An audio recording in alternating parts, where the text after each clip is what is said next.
stop what you're doing and crank up the volume, folks. The next few minutes might completely flip how you see this crypto market.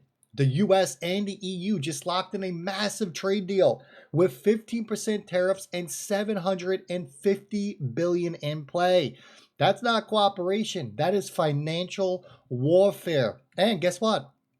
At the exact same time, Ripple is teaming up with regulators and law enforcement on a first-of-its-kind crime prevention network. Wall Street is betting on a Fed rate cut that could light up risk assets, and the SEC is quietly admitting that very few tokens are even securities. And then you got the bombshell of all bombshells, Arthur Hayes, one of the sharpest minds in this space, laying out how the US could flood the world with trillions in stablecoins to bring everyone back under the dollar's umbrella. This isn't noise. This is the blueprint for what's about to happen. Stick with me, because by the end of this video, you're going to understand why the next move in crypto, it's not just another rally. It could be the start of something much bigger. Without further ado, welcome to the Bullwinkle Blueprint. If you're new around here, make sure you hit that subscribe button. If you're coming back for some more of that good info, hit that thumbs up. If you listen to the first video of the day, we're doing a little t-shirt giveaway. Both videos get over 1,000 likes because YouTube kind of put like a little shadowy ban on the channel. Again, we will pick a winner from the comment section, and we will give out a free t-shirt, one of your pickings from our storefront. So you know what to do. Hit that thumbs up. And now, without further ado, let's get into it. Bitcoin, $113,466. Ethereum coming in at $4,298. And XRP, yeah, buddy, coming in at $2.90. Not too much has changed. Look, the markets are in one of those periods where they're trying to rock you to sleep. We talked about this narrative through this entire year. This is what they do. They distract you. They get you bored with the markets. They make you look away. And next thing you know, boom, they send the markets up and absolutely roaring, and you miss your entry. Because I can tell you right now, a lot of people, they're on the sidelines and they're like, oh, it's going to go lower. We're going to go lower. And they're waiting for it to go lower. It never goes lower. They get priced out. They FOMO in and they buy when the green candle shoots through the roof. It's that simple. Patience, everyone. Be patient. Total cryptocurrency market cap, 3.88 trillion. Not too shabby. And here's the news on the EU that came out. It states in here, the US and the EU signed a new trade deal. 15% tariffs incoming with $750 billion on the table. This isn't some handshake agreement. This is what we call hard positioning. Why does this matter for crypto? Well, because tariffs force countries to rethink their supply chains, to rethink payments and settlement rails. If trade flows are being rewired, payment rails have to be rewired as well. That accelerates the global realignment we've been talking about, where digital assets step in to bridge the gaps. Now think about it for a second. If $750 billion is reshuffling, that means more cross-border payments, more demand for instant settlement, and more pressure on traditional systems. That is the perfect environment for blockchain networks like XRP, Stellar, and even stablecoins to shine. This deal isn't just about trade. It is about the future of money movement. At the same time, we get this news coming out yesterday that Ripple is proud to be a founding member of TRM Labs. Let's talk about this. This is the first of its kind real-time crypto crime response system. Basically, it connects the industry players and law enforcement to flag illicit funds before they exit the blockchain. So, what is it doing? It's simple. If you're a hacker, a scammer, and they got you, they caught you, they know your address, what they're going to do, if I'm reading into this correctly, I'm pretty sure I am, they're going to get all the exchanges together who want to participate into this, and they're probably at some point going to force all the exchanges to participate. They will freeze your wallet, the exchanges will take control of your money, and then they will try to get them back to where they belong. That is what this is getting to. That is how we make the space more legitimate, okay? Regulators have been hammering crypto for years about crime and compliance. Now, Ripple is standing at the front of the line saying, hey, We've got the tools. We can stop crime better than the banks. And that's how you flip the script. For XRP holders, this isn't just about optics. This is about adoption. Institutions don't want to touch assets unless they're compliant. Ripple being tied into Beacon shows that they're not just building tech, that they are now building trust. And that is what we need here, folks. We need trust. You want to know what trust does? Trust opens the door to mainstream integration.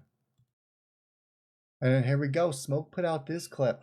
We don't have time to listen to it, but it talks about how Ripple is the only crypto company that monitors and reports any suspicious activity on the blockchain. If you want to give it a listen, I'm going to do a little repost and like on it. Head over to my page. Check it out.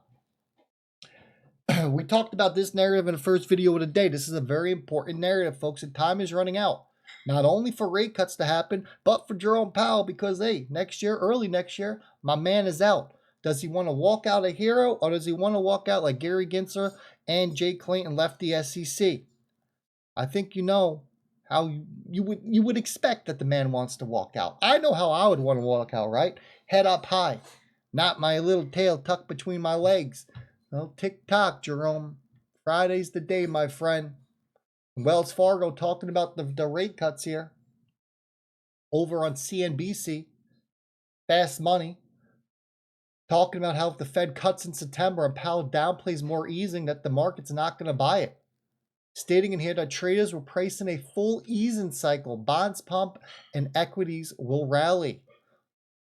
And they go on to say, Wells Fargo, that once the genie's out the bottle, guess what? Jerome, you can't put it back in.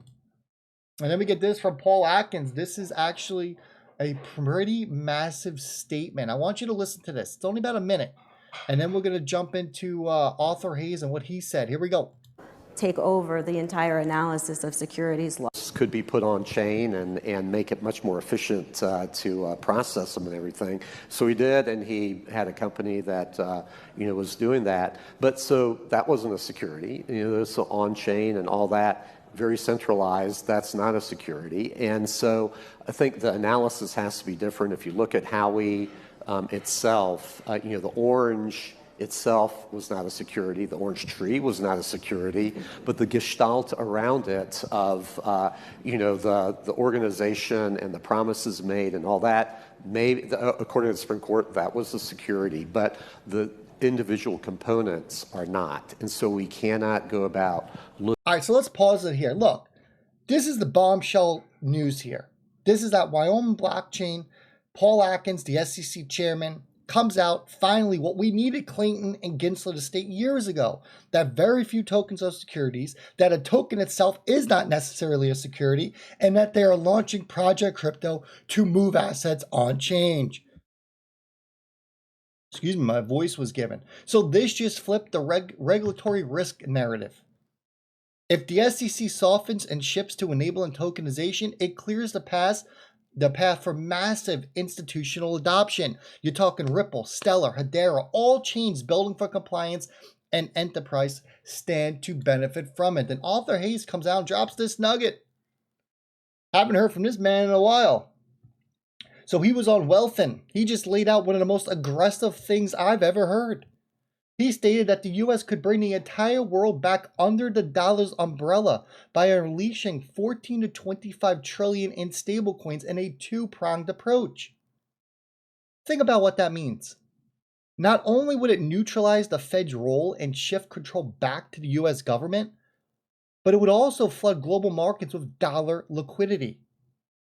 Hayes is basically saying that stablecoins are the U.S. ultimate weapon, a way to extend financial control without firing a shot. And here's where it connects back. It connects back to Ripple, to what they're doing with RLUSD, to Stellar's tokenized assets, to Circle's USDC, because these aren't side projects. They are part of a broader thesis where stablecoins become the rails of the global dollar system. If Hayes is right here, then stablecoins aren't just a market niche. They are the biggest untapped weapon in global finance. And crypto, well, guess what? That is the plumbing that makes all of this possible.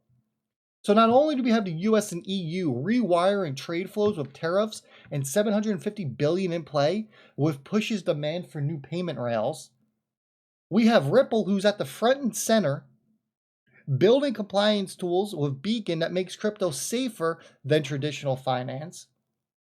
We got Wall Street betting hard on rate cuts, which means liquidity is about to return. The SEC chairman is softening, admitting most tokens aren't securities and launching Project Crypto.